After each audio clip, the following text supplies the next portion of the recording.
Bonjour à tous, ici Elsa de Ludipsy et aujourd'hui pour cet épisode de la place des femmes dans le domaine du jeu, j'ai vraiment le plaisir de pouvoir rencontrer et discuter avec Lina Cossette, qui est illustratrice de profession, mais qui a aussi créé et cofondé l'entreprise Monsieur Coddington avec son conjoint David Forêt. Donc, bonjour Lina. Salut, merci de m'inviter. Ben, ça fait plaisir. Merci beaucoup d'avoir accepté de participer à l'entrevue d'aujourd'hui. Donc, peut-être justement pour commencer en beauté, est-ce que tu peux nous parler un peu de ton parcours académique et professionnel en tant qu'illustratrice? Dans le fond, moi, j'ai commencé mes études en animation, cinéma d'animation 2D au Cégep du Vieux-Montréal. C'est pas vraiment connexe, mais dans le fond, tout ça part un peu d'une passion pour le dessin. L'animation 2D, c'est énormément de dessins sur papier, mais c'est juste plein de frames qui, mis ensemble, vont faire une animation. Quand je suis sortie de l'école, j'ai commencé par essayer de trouver de l'emploi en animation. J'ai eu quelques petits emplois en animation, mais surtout pour des jeux de téléphone cellulaire, des choses comme ça. Après ça, artiste 2D, j'ai vraiment eu plus de plaisir à dessiner qu'à animer. Je me suis rendu compte que c'était peut-être plus ça, dans le fond, la passion. Puis, par la suite, dans le fond, j'ai rencontré mon mari. Et puis, toutes les deux, on avait un intérêt pour le jeu de société, puis un grand intérêt pour le dessin. Fait qu'on s'est mis les soirs en venant travailler à dessiner ensemble, puis on aimait vraiment ça. Fait qu'un jour, on s'est dit que, bon, on pourrait en faire quelque chose pour en vivre. OK. Ah, wow! Donc, c'est parti un peu d'une activité de couple de fin de journée qui finalement s'est transformée en un projet de couple de créer Monsieur Connington. OK. Puis, dans les études que tu as fait, justement, est-ce que tu as senti qu'il y avait certains enjeux, certains défis? J'ai l'impression que c'est un domaine qui est quand même assez difficile de percer puis de faire sa place. Mais c'est ça, c'est qu'il y a énormément, il y a vraiment un grand attrait pour, il y a beaucoup de gens qui étudient là-dedans, mais il y a assez peu de personnes qui vont nécessairement en faire un métier. C'est pas non plus une industrie super facile au sens où il y a beaucoup de petites entreprises qui vont ouvrir puis qui vont fermer une année ou 2 années plus tard. Beaucoup de roulement d'emploi, c'est pas nécessairement la job la plus stable au monde. C'est quand même passionnant, c'est quand même prenant, il y a des belles équipes, plein de gens qui sont extraordinaires, qui travaillent ensemble à faire des choses pour divertir, c'est génial. Je connais moins à la base, j'aurais voulu travailler sur des films d'animation, parce que je me souviens que quand j'étais plus jeune, les choses comme les films de Disney, puis tout ça, ça m'a vraiment beaucoup inspirée dans mon travail artistique quand j'étais dans mes études. Puis, déjà, de l'animation 2D, maintenant, c'est moins fréquent que ça l'était quand moi, j'étais plus petite. Fait que c'était comme, pas impossible, mais c'était vraiment plus difficile de trouver quelque chose là-dedans. Puis, je te dirais que c'est vraiment des beaux projets, mais sont très longs aussi. Tu sais, travailler sur un jeu vidéo puis travailler sur un film, c'est quelque chose qui va durer plusieurs années, tandis que travailler sur un jeu de société, c'est quelque chose qui est peut-être plus court aussi en termes d'années, de mois qu'on va mettre dessus. OK. Ouais, c'est différent. C'est différent. Les deux sont géniaux, mais j'ai vraiment développé une passion pour le jeu de société à force d'en faire, d'en jouer, puis c'est vraiment la job idéale présentement. Je me verrais pas faire autre chose. OK, OK. Donc, j'en comprends que c'est parti plus de l'animation, justement, plus cinématographique, puis que là, ça a convergé vers l'illustration de jeux de société. C'est ça. OK. Puis, à quoi ressemble un peu ton cheminement de joueuse de jeux de société? J'ai commencé sur le tard quand même. Mon chum connaissait déjà un peu plus ça. Sa famille jouait depuis qu'ils sont jeunes à Catan, plusieurs jeux de société. À Noël, ça s'offrait beaucoup des jeux de société. Mon côté, c'est vraiment basic. Clou, Monopoly, puis j'avais jamais vraiment eu de connexion qui s'est faite à ce niveau-là. Moi, le déclic s'est fait avec Season. C'est quand même un jeu je dirais pas récent, là, parce qu'il sort tellement de jeux à ce temps qu'un jeu qui est sorti il y a quelques années, c'est déjà moins récent, mais ouais, c'est quand même un jeu il y a pas si longtemps. Puis je pense que c'est le fait que ça alliait à la fois que c'était exceptionnellement beau, puis c'était super plaisant, stratégique. Genre, on dirait que de voir tout ça ensemble dans une espèce de tempête parfaite, que toutes les choses étaient alignées, ça m'a vraiment donné un déclic. Puis je me suis mis à chercher de plus en plus à répéter ces expériences-là où je trouvais que tout s'emboîtait parfaitement. OK. C'est un jeu qui représentait bien une harmonie entre les différents éléments qui t'intéressaient, là. Vraiment. OK. Donc, tu as découvert ce jeu-là comme premier jeu plus contemporain, Ouais, si je c'est le ça. nomme comme ça. On discrédite pas du tout Clou, là. Non, C'est un non. classique qu'on adore. Mais dans les jeux plus récents, et par la suite, comment est-ce que les jeux de société se sont intégrés un peu plus à votre quotidien? Ben, on trouvait ça vraiment... C'était vraiment génial parce qu'on s'est mis à se dire « Ah, ce serait le fun de dessiner pour des jeux de société. » Fait qu'on a rencontré des gens en mettant notre portfolio en ligne qui, eux, étaient designers de jeux de société. Puis eux nous parlaient de comment ils travaillaient, puis on voyait des prototypes. Puis ça nous a vraiment donné envie, au début de notre carrière, de faire les deux, de faire la conception de jeux et d'illustration, pour vite se rendre compte que c'est vraiment complexe, ça demande énormément de temps, puis finalement, c'est pas vraiment un côté qu'on a vraiment développé avec M. Cunnington, qui est plus visuel, c'est presque strictement ça. Mais au début, je dirais que quand on a commencé à s'enfoncer là-dedans, on avait vraiment envie d'inventer un jeu ensemble, l'illustrer, tout faire, le playtester, mais c'est vraiment énormément de travail. C'est chapeau levé à tous les gens qui font ça. Ah oui, je suis en admiration envers les gens qui font ça aussi. Mais je pense que tu le nommes très, très bien. C'est que c'est un long processus. Peut-être pas aussi long qu'un jeu vidéo, par exemple, mais c'est un long processus qui demande plein d'étapes et plein d'expertise aussi. Faut C'est ça. comme se développer des compétences dans tellement de choses que c'est réaliste, oui, mais on peut pas faire ça sans soutien non plus. Non, c'est certain. Mais reste que, en général, moi puis mon mari, on aime le fait d'être versatile, puis on est vraiment complémentaires sur plein de choses. Puis j'aime que M. Cunnington, j'ai l'impression que c'est un artiste qui peut un peu tout faire, plusieurs styles différents, qui peut aussi toucher un peu à tout, parce que David a eu une formation en cinéma d'animation 3D, puis moi en 2D. Fait on a comme... Puis aussi réalisé un cinéma... Désolée, je vais en reprendre. C'est correct. Il a aussi réalisé un court-métrage d'animation 3D. OK. Tout ça, ça a fait qu'on, non seulement on illustrait des jeux de société, mais on s'est mis à faire tout ce qui était autour aussi, la promotion, les vidéos Kickstarter, toutes ces choses-là.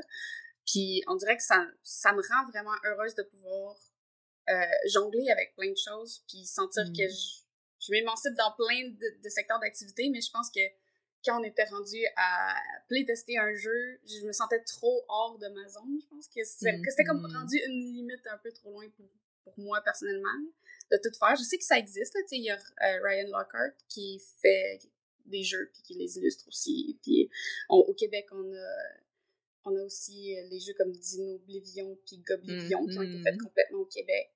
Je veux dire, c'est quand même génial, impressionnant. complet. Oui. Ça se peut, mais c'est ça. Pour le moment, on est plus du côté visuel. OK. Ben, c'est ça, c'est une étape à la fois aussi. Une fois que on acquiert un certain expertise, qu'on se sent confortable, on peut essayer de repousser ses limites. Ou on est juste confortable, puis c'est correct aussi. Tu le nommais, c'est un peu en ce moment, j'en comprends que tu te trouves dans une situation professionnelle idéale pour toi, tu te sens bien là-dedans. Donc, c'est un peu ça l'objectif aussi quand on entre dans le domaine professionnel. On veut un travail qui nous complète, qui nous représente bien. Là. Oui, vraiment. Je me sens vraiment comme un poisson dans l'eau. Puis j'ai tellement l'impression qu'il y a encore beaucoup de choses, beaucoup de styles que j'ai pas expérimenté, beaucoup de choses que je veux faire visuellement que j'ai pas encore faites, que c'est pas quelque chose que je prévois faire prochainement, de designer mon propre jeu. J'ai vraiment plein d'idées de choses que je veux explorer en termes de médium ou de style. Puis juste penser à toutes ces choses-là, ça remplit déjà bien Oui. ma tête d'idées. OK. Puis c'est très intéressant de ton côté, l'inspiration pour l'illustration vient de où exactement? Ben, je te dirais que pour certains projets spéciaux comme Tile Blades, on a vraiment eu le champ libre, puis là, c'est vraiment venu de nous.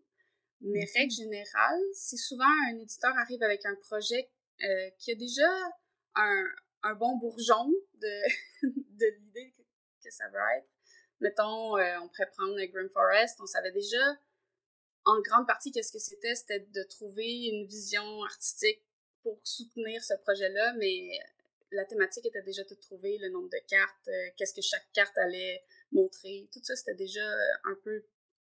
l'éditeur nous avait déjà fourni tout ça. Okay. Fait que des fois, il y a certains... Tout dépendant avec qui on travaille puis sur quel projet, il va y avoir un certain niveau de recherche à faire, puis d'autres sont déjà très détaillés dans ce qu'ils veulent. Ça a été vraiment, vraiment plaisant, par exemple, de partir de rien du tout puis de créer Tile Blades, qui était vraiment juste qu'est-ce qu'on fait quand on peut faire n'importe quoi, quand on peut juste... Oui. C'est ça, c'est vraiment... C'était un bel accomplissement. Je te dirais que c'est énormément de travail aussi parce que on dirait que tu te mets plus en doute quand tu travailles juste à partir de ce que toi, tu as envie de faire, tu sais, savoir est-ce que quelqu'un veut de ça, est-ce qu'il va avoir un engouement pour ça, tandis que quand tu as plus un devoir, tu te fais assigner des choses, ben, tu as l'impression que tu remplis des cases puis que tout va bien aller parce que tu as fait ce qui t'était demandé. Fait que c'est un peu des choses différentes, mais les deux sont vraiment gratifiantes. Là. C'est ça, je pense que le bien nommé, c'est différent. Ça te fait travailler différentes habiletés, mais dans les deux cas, ça doit être très formateur aussi, hein, comme expérience. OK. Donc, parfois, vous pouvez partir de vous-même, de votre créativité, de votre imagination, puis de travail collaboratif. Et parfois, il y a quand même des règles, des consignes à suivre et à cocher, ce qui limite un peu plus l'aspect créatif, mais qui laisse quand même la place pour tout le talent, puis vraiment aller dans différents styles, j'imagine. Oui. Mais j'ai aussi l'impression, je sais pas si c'est comme ça pour tous les illustrateurs, mais on a tendance à vraiment devenir proche des gens avec qui on travaille. Si je travaille avec un game designer, ben j'aime ça qu'on puisse le playtester ensemble, le jeu, puis j'aime ça pouvoir comprendre sa vision quand il le crée, puis que moi, je puisse donner un petit peu des commentaires de qu'est-ce que je pense que je peux amener, puis qu'on puisse échanger comme ça, puis qu'on puisse être proche pour pouvoir se sentir à l'aise de juste partager des opinions sur le jeu pour le rendre meilleur. Je trouve que c'est vraiment le fun. Puis on a vraiment trouvé des gens exceptionnels avec qui travailler qui nous ont vraiment laissé la porte ouverte à on veut vous écouter, on veut vos opinions, puis c'est vraiment génial. C'est qu'on a vraiment un bel espace de travail où est-ce qu'on est avec des gens avec qui on est en confiance, puis c'est super plaisant. OK. Puis justement, ça m'inspire une question. Selon toi, c'est quoi les éléments les plus importants dans ton travail? T'sais, autant au niveau de toi, tes compétences, tes habiletés, mais aussi au niveau, justement, réseautage social.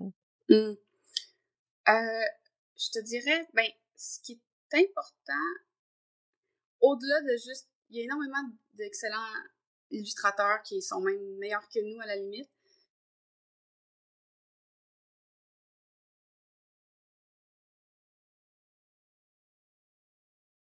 Ça, d'avoir envie de partager, puis socialement, je sais pas, j'ai l'impression que chaque artiste est un peu différent. Il y en a qui vont décider de beaucoup communiquer, d'autres moins avec leur équipe. Nous autres, on a vraiment une approche où est-ce que c'est super entrelacé. Là. On est tout le temps en train de se parler toutes les 2 minutes.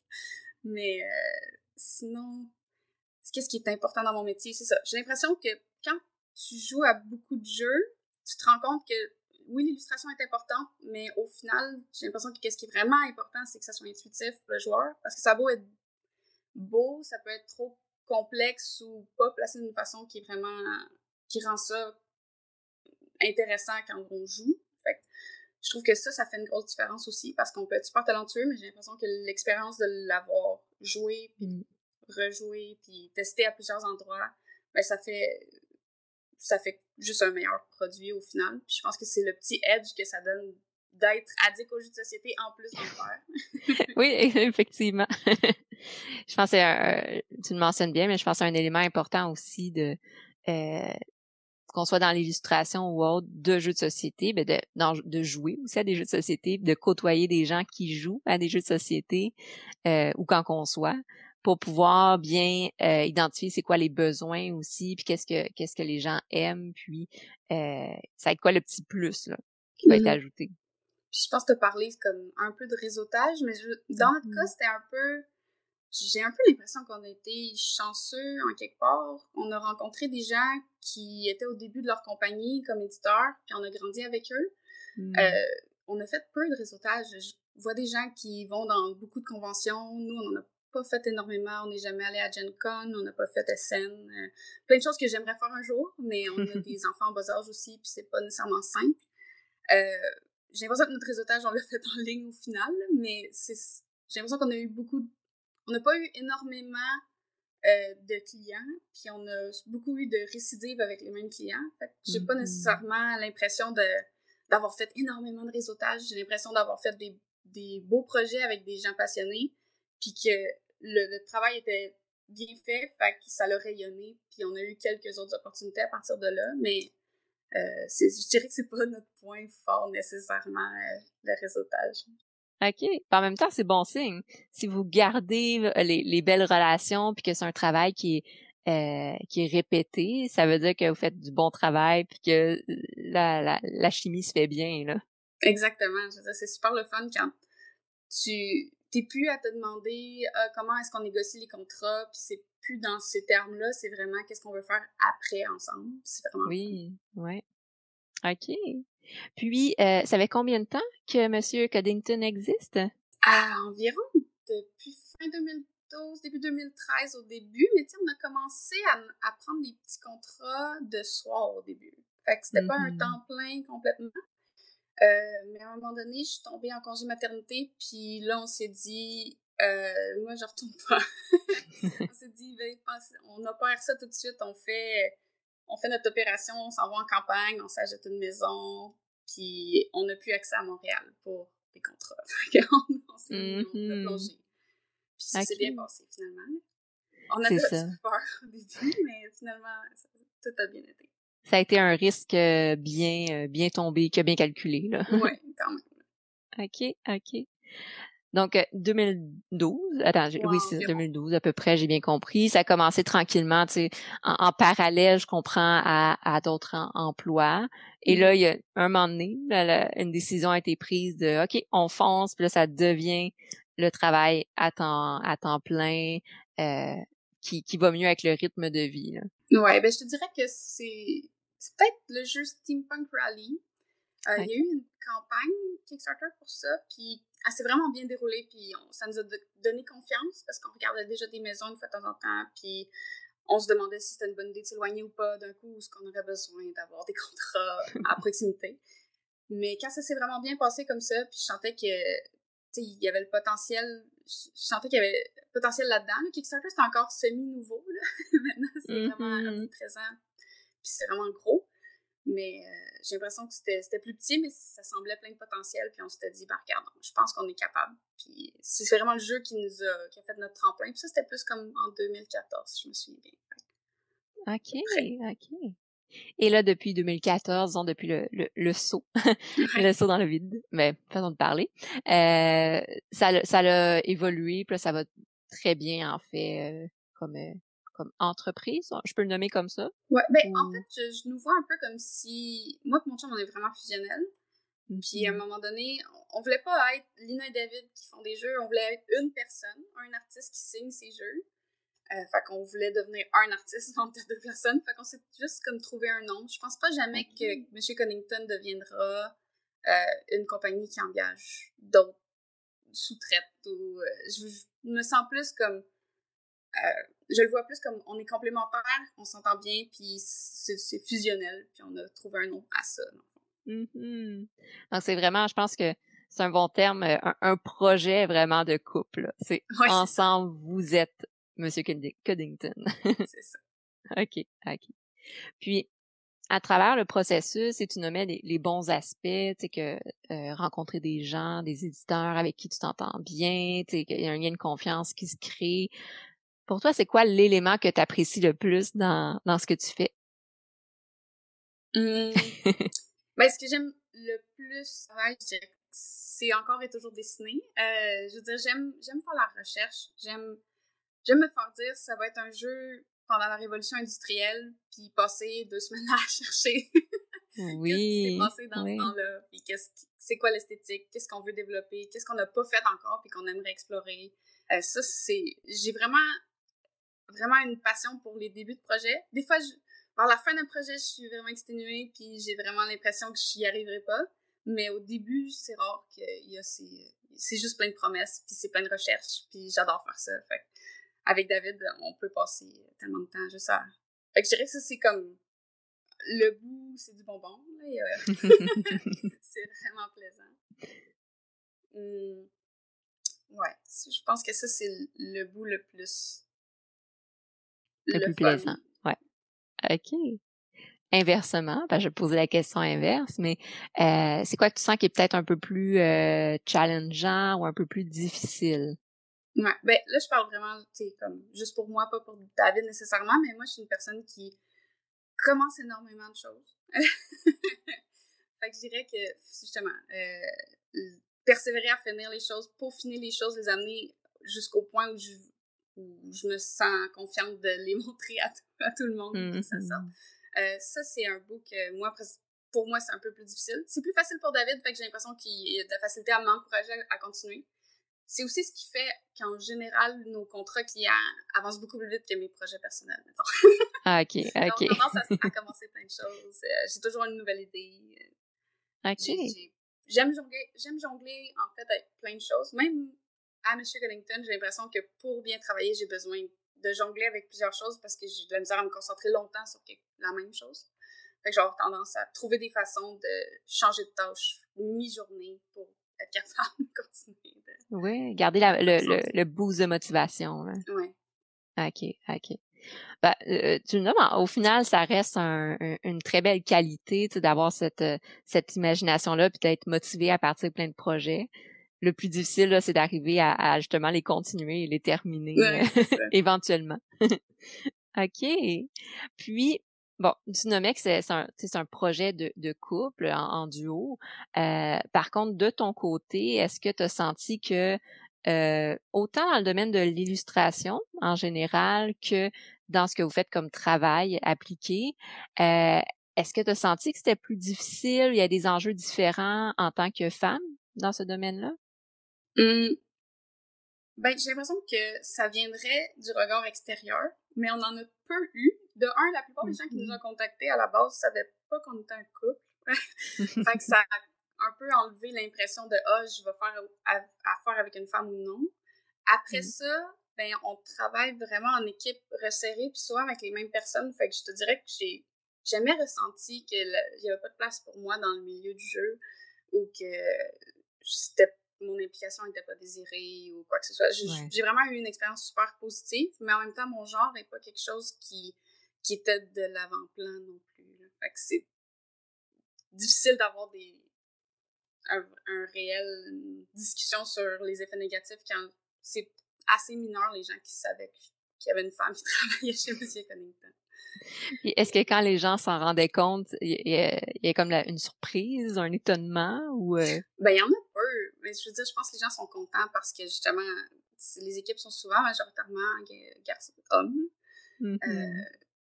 Il y a beaucoup pourtant d'illustratrices. Je dirais qu'en illustration, il y a peut-être un plus grand pourcentage de femmes. J'ai l'impression d'avoir un peu moins de femmes du côté de mécanique de jeu que j'en vois du côté de l'illustration. Mais ça, c'est, je veux dire, peut-être que je suis aussi manque peut-être d'éducation. Je connais beaucoup plus d'illustratrices, d'illustrateurs que je connais Moi de aussi, game donc designers. tu viens confirmer un peu ce que j'observais, là, mais ouais. Mais c'est ça, j'ai l'impression que des illustrateurs, c'est un petit peu plus mix. Mais je te dirais quand même que tous les illustrateurs les plus connus restent encore et toujours pas mal des hommes présentement. Là. Je te dirais, tu sais, les gros noms, ça va être, je sais pas, Vincent Dutray, Ian O'Toole, puis c'est tous des gens exceptionnels, des gens qui, certains sont mes amis, puis je les trouve super talentueux. Je pense qu'il y a plein de femmes talentueuses aussi qui sont pas si loin de pouvoir être connues autant qu'Ian O'Toole. Je pense que c'est une question d'opportunité puis une question de visibilité aussi. Fait je veux dire, moi, n'importe quoi qui peut encourager la visibilité d'avoir plus de femmes dans notre milieu, moi, je trouve all-in, là, je trouve ça super. Amplement d'accord. Mais c'est intéressant parce que de mon côté, les illustratrices dans le domaine du jeu de société je viens de le dire, là, c'est des femmes. Mais c'est intéressant aussi de voir comment les femmes vont se répartir aussi dans le domaine du jeu de société. Puis ça dépend aussi des associations qui sont faites, puis de comment comment leur travail est mis de l'avant par la suite. Vraiment, mais je veux dire... Oui. Ben, c'est comme... J'ai l'impression que la visibilité, c'est un peu, pas un service, mais au sens où un coup que tu commences à avoir fait quelques jeux, t'as plus de chances d'être rappelé. C'est avoir ta première opportunité, j'ai l'impression qu'il est plus difficile de se percer. C'est un coup que t'es dedans, quand t'as fait un beau travail pour une maison d'édition, il y a des bonnes chances que tu sois rappelé. Fait que j'ai l'impression que tout ce qui peut donner de la visibilité à des gens qui émergent dans le milieu, ben c'est énorme parce que ces gens-là, une fois qu'ils sont rentrés, vont avoir du travail. Il y a énormément de jeux qui se font. J'ai jamais vu autant de jeux se faire. C'est génial, là. Effectivement, c'est très encourageant, très inspirant aussi. Puis de voir, tu es illuminé. Ouais, c'est ça, je suis en train de c'est ce que je vois, là. Je pense qu'on pourra pas l'enlever complètement. C'est correct. Je disais que oui, qu'est-ce qui est intéressant, c'est aussi qu'il y a différents c'est de voir avec le plus en plus de jeux de société qui sort en ce moment, c'est aussi de voir la diversité de styles graphiques. Je trouve ça très intéressant. On est vraiment dans différents styles, des styles plus comiques à des styles très sérieux. Puis c'est super comme ça. À des styles, excuse-moi, c'est comme je mentionnais, des styles un peu plus sérieux ou des styles plus réalistes aussi au niveau graphique. Donc, c'est intéressant de voir aussi cette diversité-là qui ressort de plus en plus. Moi, je trouve que c'est essentiel. J'ai pas envie de jouer à plein de jeux qui se ressemblent. J'ai envie que chacun m'offre un nouveau combo de mécanique et d'univers et de visuel. Puis je pense que cette diversité-là, si elle peut juste continuer de grandir, je veux dire, elle est déjà immense. On s'entend que j'ai l'impression que Kickstarter a beaucoup poussé là-dedans aussi. En tout cas, du côté des visuels, a vraiment demandé à ce que les visuels soient... a remonté la barre, là, vraiment. Il y a une compétition énorme. Puis la seule chose que tu as quand tu back un Kickstarter, c'est les images, le visuel, puis une poignée de reviews. Là. Au final, c'est vraiment, vraiment important. Je pense que c'est ce qui a aidé à avoir aussi un éclatement des styles visuels en jeu de société. Effectivement, parce que juste la manière que Kickstarter est fait, ce qu'on voit au départ, c'est une image. C'est l'image et le titre, mais ça reste que c'est les images. Puis effectivement, il n'y a pas beaucoup d'espace pour beaucoup de texte. Tu veux pas non plus trop de texte. Tu veux des images punch qui vont venir chercher l'intérêt, qui vont venir accrocher.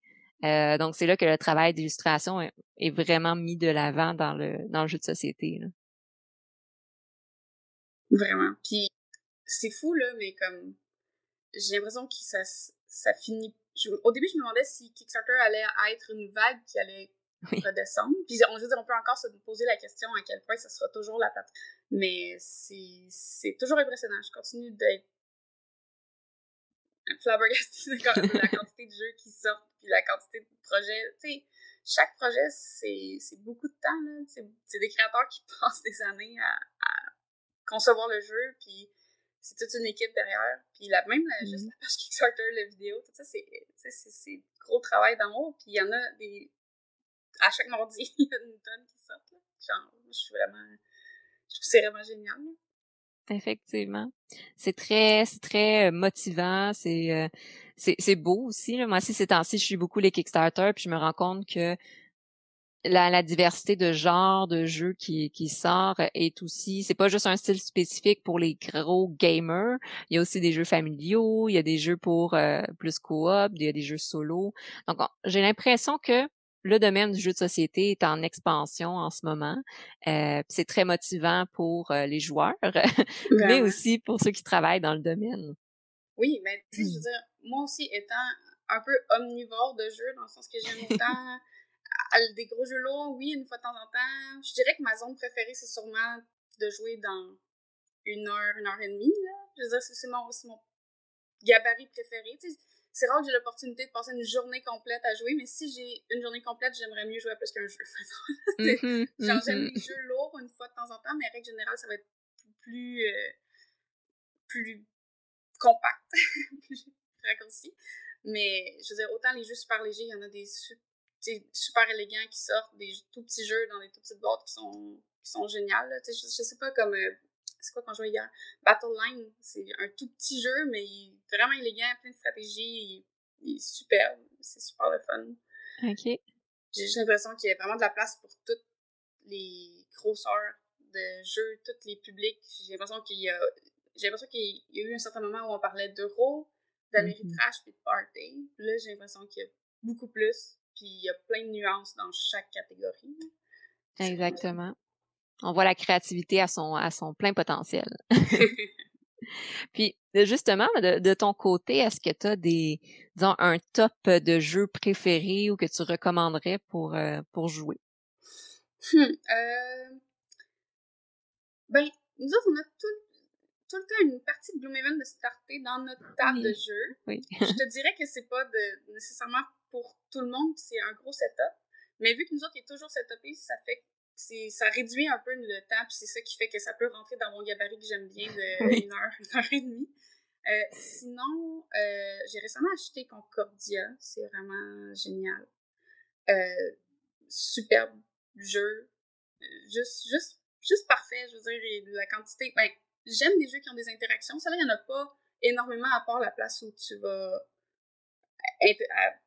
les premiers qui vont prendre certaines villes puis ils vont augmenter le coût pour d'autres. Mais je dirais que c'est ça, j'aime tellement plein de sortes de jeux que mon coup de cœur, ça a toujours été Season, mon premier, puis je continue encore de vouloir y jouer tout le temps, puis il va jamais sortir de ma collection. Je pense que quand quelqu'un commence, j'aime manipuler des cartes, j'aime quand c'est beau. Season, c'est excellent. Moi, j'ai vraiment aimé Wingspan. Je trouve qu'il est beau, puis il y a plein de rejouabilité, il est super le fun. Ouais. Super Monologue, j'aime beaucoup aussi. Jeu qui a été édité chez Roxley, un de leurs premiers. J'ai l'impression à un moment où ce qui était peut-être moins connu.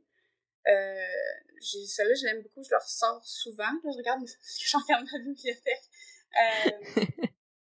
Ben, je dirais quand on commence, Charlatan de Belcastel, c'est excellent aussi. C'est celui que j'amène quand je vais chez quelqu'un qui joue pas.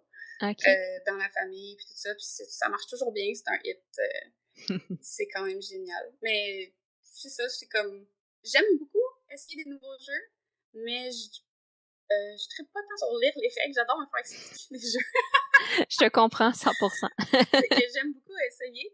Souvent, quand c'est ma première partie, je vais perdre. Fait que mes expériences de nouveaux jeux, c'est juste moi qui perds à plein de nouveaux jeux. Mais ça me donne tellement envie de juste acheter plein de jeux puis en découvrir des nouveaux. Je m'ennuie un peu des soirées de jeux, justement. De rencontrer des gens qui me disent « Il faut vraiment que tu essayes ça ». Je l'ai un peu via les réseaux sociaux de gens qui me disent « Il faut vraiment que vous essayiez ça », mais il y a quelque chose qui s'est... même si majoritairement, on joue majoritairement à deux, ça me manque quand même, là, les petites soirées, une fois de temps en temps. J'ai hâte de recommencer. Oui, moi aussi. De justement, tu sais, jouer avec des gens, mais aussi tout l'échange de connaissances, puis l'échange d'intérêts aussi, les découvertes que les gens vont faire. Ils vont essayer d'autres jeux, t'en recommander, là, tu peux échanger, partager. Effectivement. On croise les doigts. Tu te déplaces graduellement. Ouais. OK, donc oui, plusieurs jeux, dont ton premier jeu qui reste, j'en comprends, dans ton cœur et qui va toujours rester présent, à d'autres jeux que tu découvres plus récemment. OK. Puis, peut-être pour finaliser, j'aime bien poser cette question de, c'est quoi, autant pour toi que pour Monsieur Coddington, c'est quoi tes projets futurs? Ben, je veux dire, j'ai envie de continuer à travailler dans notre univers de Tower Blade qu'on a créé. J'ai l'impression qu'on a passé comme 2 années à l'approfondir beaucoup. Mais au final, tu sais, autant le jeu, quand les gens commencent à le recevoir, c'est vraiment excitant, puis il est génial. Mais j'ai l'impression qu'il y a vraiment plus de profondeur que ce qu'on a pu mettre dans le jeu, parce que restait qu'il y a quand même... On peut pas mettre un roman dans le... Fait que j'ai l'impression qu'il y a encore plein de choses à exploiter avec cet univers-là. Sinon, ça fait plusieurs années que David travaille un script pour une série. Puis ça m'intéresse aussi de l'accompagner là-dedans. Je sais que on va vouloir continuer à développer cet univers-là, puis je trouve ça super intéressant. Sinon, je pense qu'on a plusieurs petits projets qu'on peut pas dévoiler pour tout de suite avec Roxley, puis nos éditeurs du moment avec lesquels on travaille. Mais en général, je te dirais que ce qui fait que j'ai hâte de travailler, puis comment je vois le futur, en gros, c'est que j'ai envie de faire plein de projets qui vont être tous un peu différents les uns des autres, aller explorer de nouvelles affaires, apprendre. J'ai l'impression qu'il y a tellement de choses à apprendre encore. Fait que je dirais que c'est ça. Quand je pense à qu'est-ce qu'on va faire dans le futur, peut-être des choses à l'extérieur du jeu de société, peut-être... J'ai aucune idée. Moi, je suis super heureuse. J'adore ce qu'on a. Puis dans ma tête, je me verrais jamais comme complètement sortir du jeu de société, mais il y a vraiment plein de choses, plein de styles que j'ai envie d'explorer, puis j'ai pas de souci que je vais trouver un projet intéressant. Oui, de ce que tu sembles dire, c'est ça. Il y en a plein de projets, il y en a plein de créativité. Oui. OK. Fait que oui, c'est des beaux... on appréhende des prochains mois très créatifs, autant pour Monsieur Coddington que de ton côté, que des univers que vous avez déjà créés, que vous voulez approfondir, que des nouveaux univers à concevoir. Donc, ça va être des beaux mois, j'en comprends. Malgré le confinement, ça va bien aller. Oui, ça va bien aller. Je veux dire, on était déjà un mode de vie semi-confiné déjà à la base, c'est travailler de la maison les deux ensemble.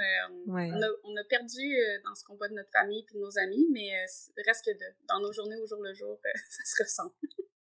Oui, puis ça tombe bien, tu sais. Si vous êtes bien ensemble, puis vous êtes bien vous êtes créé, c'est ça, vous êtes créé un cocon au bon moment, puis le cocon il est bien présent, là, il est bien solidifié. OK. Ben écoute, Mélina, merci beaucoup d'avoir participé à l'épisode d'aujourd'hui. C'était vraiment plaisant d'apprendre à te connaître puis de voir ton travail d'illustratrice en général, mais notamment dans les jeux de société, de voir aussi, je trouve ça très inspirant, très motivant, le travail collaboratif de duo. Je fais ça depuis tout à l'heure, mais je pense que ça représente bien Monsieur Coddington. Donc, deux personnes, comme c'est ça exactement.